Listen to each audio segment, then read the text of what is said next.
Chicago may be called the second city, but it reigns supreme when it comes to museums. There are so many great exhibitions here, it's an embarrassment of riches. History may be representational, while time is abstract, yet both are on full display here, satisfying so many of our curiosities. So let us share with you but a sampling of the intense and pleasurable experiences to be found here in the first city of Chicago.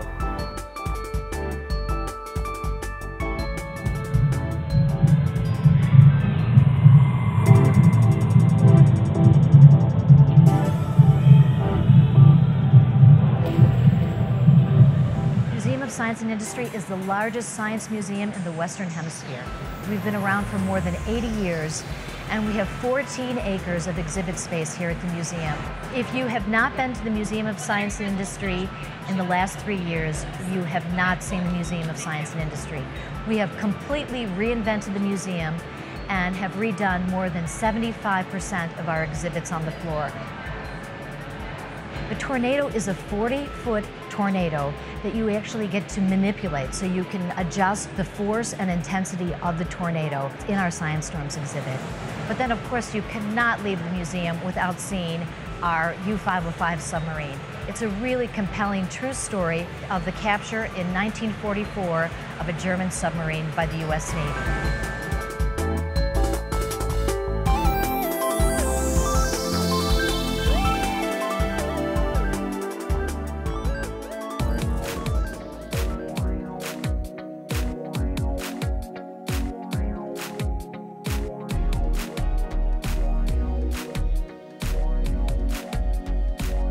We are in the main hall, probably one of the most spectacular spaces in Chicago. Behind me is Sue, the world's largest, most complete T-Rex. Sue had a long journey getting here. She was discovered in South Dakota in the hills, and there was a long battle for her. Everyone wanted a piece of her, and after a long debate and court case, she ended up at Sotheby's in New York for auction, and the Field Museum was the lucky bidder. And so she took her place here at the Field Museum in 2000. Field Museum is the 4th largest natural history museum in the world. Part of that can be based on our collections of 25 million specimens. Part of that could also be on what you can actually see when you're here. So there's over 350,000 square feet of public space, including exhibitions in spaces like Stanley Field Hall. The Field Museum specifically got its birth at the 1893 World's Fair. So the whole reason we exist and the whole reason our collections are here came out of this effort by Chicago to bring the world to this crossroads city. And all the stuff that was left over from the fair stayed here and became the basis of our foundation. Certainly the collections make every exhibition unique. Our Evolving Planet exhibition has one of the best collections of dinosaurs in the world. The dioramas are extraordinary because they were all made by Carl Akeley, who was really the premier taxidermist of a generation and still today. The Gem Hall is also an extraordinary treasure with a lot of things that you just don't see out in the open.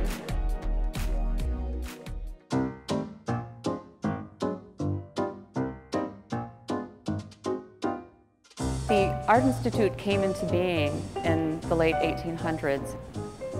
The building that we're in was built for the 1893 Columbian Exposition here in Chicago. Chicago has been home to many people who felt it was their responsibility to give back to the city and to help make Chicago a world-class city.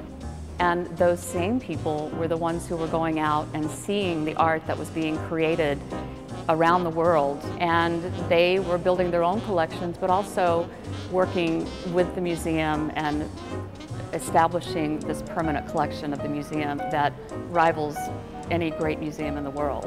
One interesting point that I think is not obvious to most people, and something that we're very proud of at the Art Institute, some of the greatest pieces of art here are pieces that have been at the Art Institute for a very long time. American Gothic and Nighthawks. Both of those paintings were purchased by the Art Institute within a year of the time they were painted. So when you think about American Gothic or Nighthawks, these are not paintings that became famous in pop culture and the Art Institute went out and bought them. These are pieces that our predecessors recognized as being great art at the time they were created and purchased them and have enabled them to become these very popular pieces of art in the time since then. Having a first-hand experience with art, it goes beyond just seeing the piece of art. It makes people think creatively. It enables you to really understand the sort of creative process that goes on in an artist's mind, or at least to glimpse it and try to understand it. The museums of Chicago are passports to wonders and miracles, glimpses into other lives, religions, art, experiences, the hopes and dreams and strivings of all human beings. They are the visas that open our eyes and hearts to the world beyond our windows. They store the energy that fuels imagination, open the lids to treasure chests of knowledge. A visit to the great museums of Chicago will change you. It will inspire you to explore and achieve, and to perhaps help change the world.